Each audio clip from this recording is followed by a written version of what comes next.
For the past few years, Ricky Gervais, Stephen Merchant, and Carl Pilkington have been meeting regularly for a series of pointless conversations. This is one of them. Testing. Is that all right? Hello and welcome to the Ricky Gervais Show with me, Ricky Gervais, Stephen Merchant. Hello. And the little round-headed buffoon that is Carl Pilkington. All right.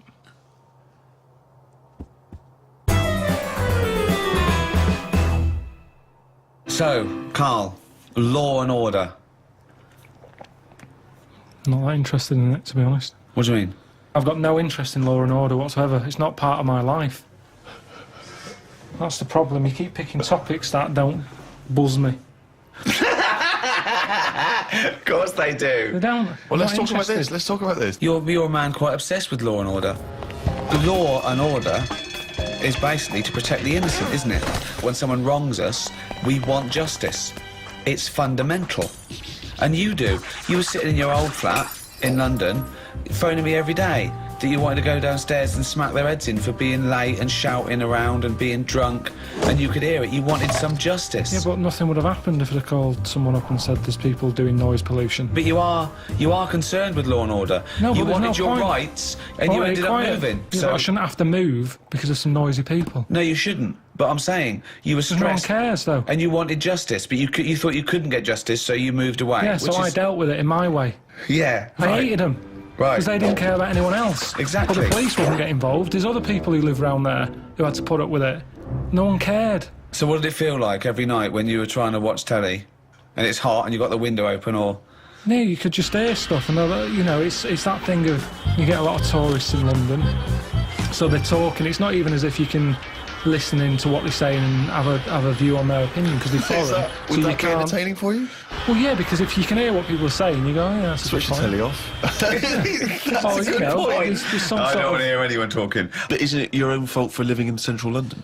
Well, not really, because it wasn't always like that. I'd been there years, and then all of a sudden, you know, good fellas turn up. They sat down there making a racket. What can you say to them?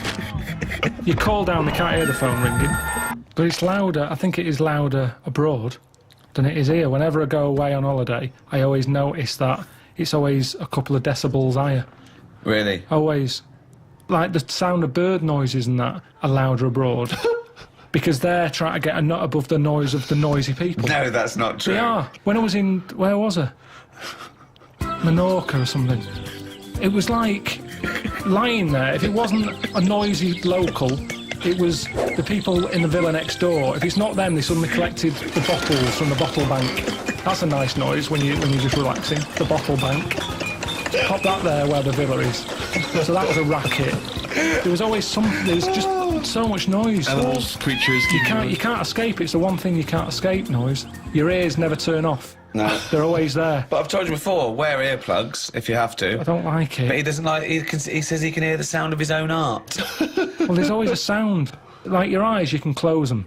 My eyes close all the time, and if I don't like the look of something... Yeah. No, but if I don't like the look of something, they close before even I've thought about if I want to see it or not. What do you They're mean? ahead. What do you mean exactly? I just mean if I see something on the telly, or like one of those casualty programmes or something, Yeah. it's like my eyes know that I'm not going to like the look of it. But no. So they close quicker. No. My ears, they seem to be interested in everything. Even though I'm not.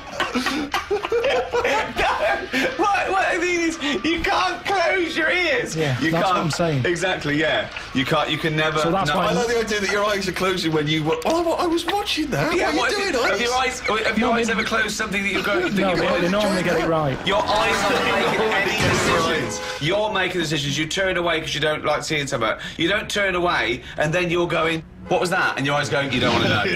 You do not know what you don't want to know. I'm just Carl. saying anyway. Lovely pair of tits here. Oh, I love it! I just mean noise pollution. It's the one thing you can't escape. But the thing about Law and Order is, you don't have to take it. You can combat being wronged. It's not just punishment or retribution. It's justice. You want to know that you're valued. You know, this is a big issue, isn't it, Rick? Is one life more important than another? If you've transgressed in a terrible way, you've murdered or raped, whatever, and I say I'm going to put you to death. Well, this is an interesting argument, isn't it? Whether capital punishment. I don't agree with execution. Carl, where do you stand on the tricky issue of capital punishment? You've given it some serious thought, I imagine. So what, you're asking me, like, should he be on death row? Well, should someone flip the switch, send him to his death in the electric chair?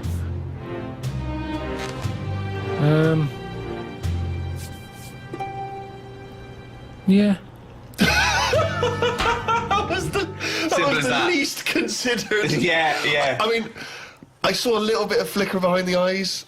I don't know what. Well, just take us through the mental process that you arrived at the yes with there. So you know, I remember that because there was quite a brief gap there. I just was thinking, it's not a nice job if you work in there and you've got to flick the switch. Right.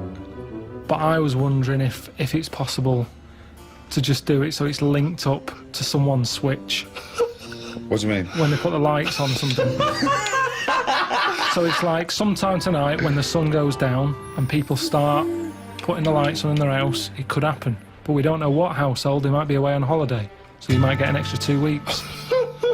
But at least that way, because for me... But my point is, you do agree that someone should be put to death for a terrible crime, do you? You've got to have something there to stop them people who don't care, haven't you? Nature's done it in a way with bees. They've gone, we'll give you a weapon, but if you use it, you die. And that's like the bee. So they're worried they're going to go, I'm not going to do it. We do, weren't we? We have people saying, one, you can't do that. That's step one. Here's the law. Don't do it. But there's a lot of people who go, I'm not bothered about the law. I'm not bothered about annoying people. Yeah, that's true. true. So for them, at the end of the scale, you've got the chair and you stick the wires on their head and we'll fry your head. And they go, oh, God, I don't want that. I think a lot of those crimes, the deterrent isn't relevant. You know, things like armed robbery, maybe, where it's a risk.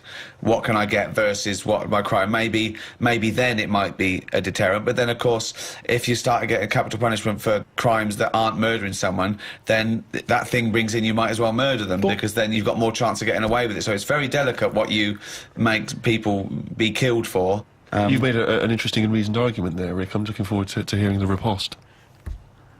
Right. When I was younger, I used to nick Mars bars. Okay. Right. Now, I did that then, and I knew that even if I get caught, what's the worst that's going to happen? Yeah. I'm not going to go to prison over that. But it was worth nicking because a Mars bar, they were like 45 pence. Sure. A Mars bar was a proper treat.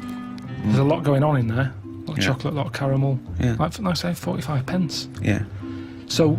So that was like an advert that went wrong just to the end. They started off good. They go, this guy's good. He's you go there. Mars bar, there's a lot in it. It's like, oh, good, keep going. Yeah, it's got caramel. So yeah. But it's 45 pence, which is too fucking much. So fucking nick it, you cunt. But when I was younger, that was worth a risk because I knew that I'd be getting something worth 45 pence for free. You weren't going to get the electric and chair. I wasn't going to get done. So the stakes were high, the risk were low. You mean the stakes were high, the risks were low? I think he's just trying to sound cool. The stakes weren't high. The stakes are what can happen to you, and the risk. The stakes and the risk are the same. The risk is the stake, okay? Yeah, unless you're nicking meat from a butcher's, then the stakes are high and the risk is low. I don't know what the fuck you're talking about, but what you meant was the gain was high. The game was high. Yeah, the game was high. Yeah, the risk was low. Yeah. But no, it wasn't, was it? Because 45p isn't a lot unless you're a kid. It is when you're a kid. Most of the time, I didn't want to say which shop it was that I nicked it from, but it's where I did my paper round. Now the thing is... So it's nicking from your own boss? But listen, I used to wake him up. That I helped is him terrible. No, because That is terrible. This is awful. That Go is- on, hang on. I want to hear. really I want to hear him bad. rationalise his Because that terrible sweet crime. old man who used to give... He's not an old man. I used to go around and Sweet wake him old up, man. right? He hated running that place. Right. If anything, I'd say I was his best asset. Not really. Yeah. Because I don't You know were what... nicking from him. You were thieving from him. I don't know how Business. much he made on papers, but he'd probably go 45p profit. Hold on. They got their papers really early because I got up early. Yeah. I used to go round to the Well, you know, shop at miles a day helps you work, rest, and steal. So I used to go round there, wake him up. He'd be like, "What are you doing round here so early?" Don't know. I'm just hungry. What? I'm just hungry for work. No. Oh well, good boy, Pip. I'm just going to turn away a minute. While you stand there in front of the confectionery. I'll turn away now, and I've looked back now, and here's the papers. And thanks so much, Carl, because you're a lovely He's like kid. an honourable and trustworthy Yeah, I can't guy. really afford to. I've been betrayed so many times. That's why my lovely wife's no longer with me. You know, she ran off with Ken. Yeah, but I mean, at least I've got a friend. At least you've got one young You turn friend. up early. Oh God, it's brilliant. Oh, and Carl, keep a lookout because Someone's been nicking Mars bars. Yeah, I know it's not you because I trust you implicitly. And by the way, Carl, why don't you take a Mars bar for free? Oh, thanks. Well, that never happened. All right. So, I'm getting 50 pence a day for delivering papers, but I needed the energy. Right. Now, if I spent my 50p on a Mars bar, Yeah. 5p profit a day, it's not worth it. No. So, help yourself. I knew I was doing a good job for you. No, so help yourself. That doesn't follow. So help yourself. Get another job, leave that job, negotiate a pay rise. Not help myself. That doesn't go. That's ridiculous. Where does it stop? If you worked in a nuclear power plant, well, they're not paying me much. Have a little bit of uranium. A lovely little bit of uranium. Yeah. I do. That's a strange analogy, Rick. Sort of left straight from a bloke nicking stuff from work. So he works in a power plant, he's having himself a bit of uranium. What's he doing with the uranium? Well, you know, Mars a day and all that, and that's for energy, and so's uranium. But more energy than a Mars bar. Yeah. A lot of the laws of the land are from the Bible. I mean, that kicked it off. I mean, there was laws before, obviously, and there were different gods before this one was invented. But let's have a look at the Ten Commandments. Oh, yeah, sure. I'm just going to go through. Just going to go down these, see which ones I commit. Thou shalt have no other god. I don't have any god, so I haven't broken that one. 2, craven images. No, I don't have any craven. I don't accept there's a god. 3, thou shalt not take the name of the Lord. Again, I don't take his name in vain because I don't believe he exists, so I'm fine there. Remember the Sabbath. I always remember Sunday. I know I've got a calendar and everything, so I haven't written that one. Honour thy father. Yeah, I do that. Never commit adultery. Don't do that. Ever killed anyone? No, never killed anyone. Don't steal. I don't lie, and I don't covet. So I am an amazing Christian. Pretty clear. Yeah, you're a pretty clean living guy. Wow. There you go. Well, whereas, I don't know, Carl, have you ever... What's your view? I still open, like, posts that isn't for me. Why do you open other people's mail? But it's just a fella called Bruce who he's the bloke who used to own the flat before me, and I don't know. I started off and I thought, oh, should I pass it on? You know, because when people move, it's a lot of messing about tracking down where they've gone. So I thought, should I just leave them for a bit? And I collected some for a bit, and then there was one that sort of said, "This is important" on the front of it. So I thought, how important is it? So I opened it. What was it? Was it important? Not really. It was from a tattooist. What did they say? It was just something They about. said, "Oh, we used the AIDS needle on you. Can you come in for a little test?" So I just started. I just kind of thought, oh, I'll start opening it, having a look, and it was weird because, do you know, like how you get fed up of being yourself? No, but go on. Well, you I'm can have- intrigued. Of course. No, you can just have days where you're like, I what wish is I was going Brad on? Pitt, yeah. Well, you know, and Bruce Willis in your case, well, isn't it? Well, this bloke was Bruce, so I just go, oh, let's see what, you know, if I was Bruce, Yeah. would I be happier being him? Do you know, like how I've said to you before, you never know if you don't feel well because they can't put you in someone else's body to sort of compare. So I think, well, would I enjoy being Bruce more? Sure. And what have you gleaned from Bruce? He's got a tattoo. We know that. There wasn't that much. It was mainly busy at Christmas. A lot of Christmas cards, which were good because I didn't get that many. He's So you put up his pop 'em Christmas... You put up his Christmas cards. What, you had Christmas cards hanging in your flat to have a lovely Christmas, Bruce? Auntie Jean.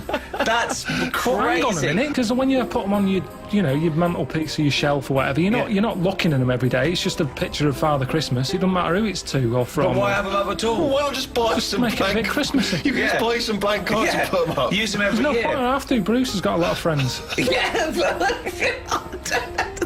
It was more awkward, right? Because the bloke downstairs, because I used to always collect the stuff for Bruce, I got talking to a bloke who's in the same block, and like he used to see me picking stuff up for Bruce. He'd always say, you know, all right, Bruce. No! You've never told him that you're not Bruce? No point. I have a fascinating tale to tell you, Carl. I think you'll be intrigued. When I do junkets for films in America, I was assigned a security, and I've had security before. Often have security, they just sort of get you in and out of the car, and usually just to control sort of autograph hunters and things. But this time I was given a security, and he came in a suit. He looks about 30. He looked quite unassuming. I thought he was from just a security firm. It turned out that he was actually LAPD, who was doing this for celebrities because he earned more money. And then I found out he had a gun. He said, I can't come in the airport with you, I can't take my gun. So he's armed. So I've got a security who's an LAPD who's armed, and I'm fascinated. Now I'm fascinated. This man is walking around with me with a little earpiece, talking to everyone. He seems to know everyone, and he's got a gun. Then one night he said, he dropped me off at the hotel, and he said, I've actually been called, I've got to go on a mission, they need my help. I said, really, what is it? He said, it's a hostage situation. He said, and I'm also SWAT. And I was thinking, oh God, it's just a silent hero. So next day he comes, I said, how was it? He said, I was fine. He said, I just turned up. He said, I had to do it in my suit. He said, because I'm the negotiator. What? So I went, oh my God. And I just asked him questions for 2 hours. What do you think of that, Carl, as a job? It's amazing, isn't it?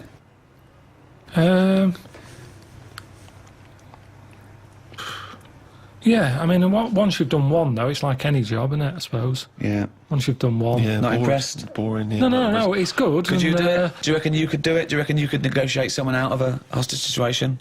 Well, I With your think in one of dulcet them tones? things, there's nothing you can do. It's like, it doesn't matter if it goes wrong, because Well, it you does. did your bit. No, it's like being a vet, isn't it?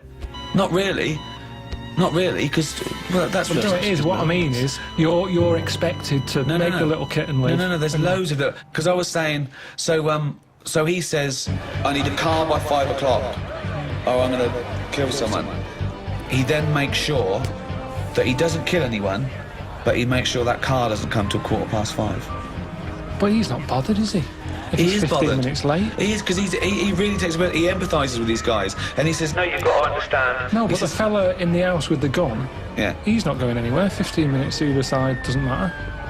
Why is he in a rush? I don't think Carl's getting how Not sure he important, is. how No, amazing not he sure is. You said Yeah. they make the car 15 minutes late. Yeah. He's getting his car. That Yeah. bloke's not in a rush. He's never going to get in the car, is he? He has to get in their head. But to do that, he says that he has to empathise with them to a certain extent. He has to understand why they're doing it, to talk to them and go, yeah, you've had a bad day. That would send anyone. But he has to get their trust. Carl, try and talk me out. You think it's that easy? Right, I've got a hostage situation, right? They go, there's only one person we can ask for. Get me Carl Pilkington. The police know that you're their top man, and there's a guy in here, he's got a gun, he's got a hostage, okay? He's just done a crime. They don't know what to do, okay? Right. You turn up. What's your first question to them? I'm talking to you.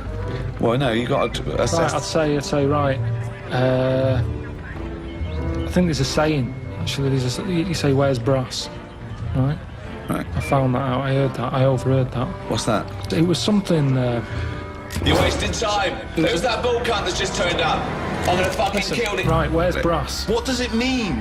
I heard it at school when they... I don't know what the fuck you're talking Not about. just you.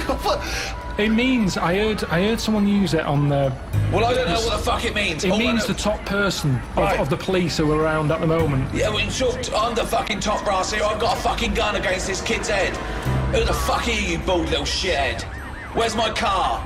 What car? I've asked for a car. Where's my fucking car? Am I talking to you now, am I? Yes, you are. Are you the negotiator? Yeah. Right. Get me a fucking car. Where do you want to go? I'm fucking sore from showing. Throw a phone through the window so I can talk to you over the phone. No. All right, in a minute. Don't ever fucking say no to me. In a minute, I said. Okay. Right, the clock's going. Where's this fucking listen, phone? listen, I've got a just sore hang on a throat. minute. Why are you putting the phone through, you dopey cunt? You want to talk to him? Because I don't want to give you a phone straight away. You said you've got to delay him. No, you've got to talk to them. You shouldn't even demand a phone. You should make sure you've got a phone, you dopey twat. Give him a phone. Right, thanks. All right, how's it going? That's better. Right. Right. Who are you, by the way? Who are you? Bruce. I can't give you them details. Well, you can, because I've got to trust you, dopey sod. Are you police, or just some fucking cunt walking by? I'm a policeman. Right, I don't trust policemen. No, but I'm a bit higher than that. So listen. Oh, don't you tell me I'm laying down the law here. I'm going to shoot someone unless I get a fast car. I've done a robbery. It's all gone wrong. You're after me now, but I want a car to the airport. I want a plane standing by. You don't know me, but I do this a lot. Right? And I can tell you that it never works out right.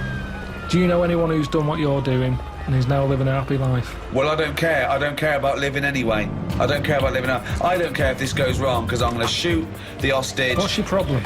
I'm just... So you've got the wrong attitude, mate. I think you've got the wrong attitude here. No, but this is... to be honest with you, this was my last week. Why are you sending him that? Because I want to bring him down to my level. Right. What's that got to do with it?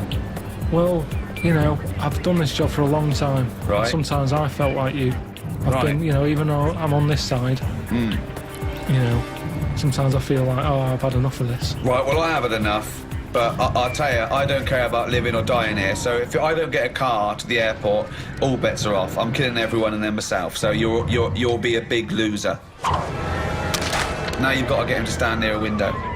You've got to take him out, because I've got a gun to someone's head. You can't burst in, right? You've got what? Come on, how do you get him to stand near a window? Oh, I bet you're hot in there.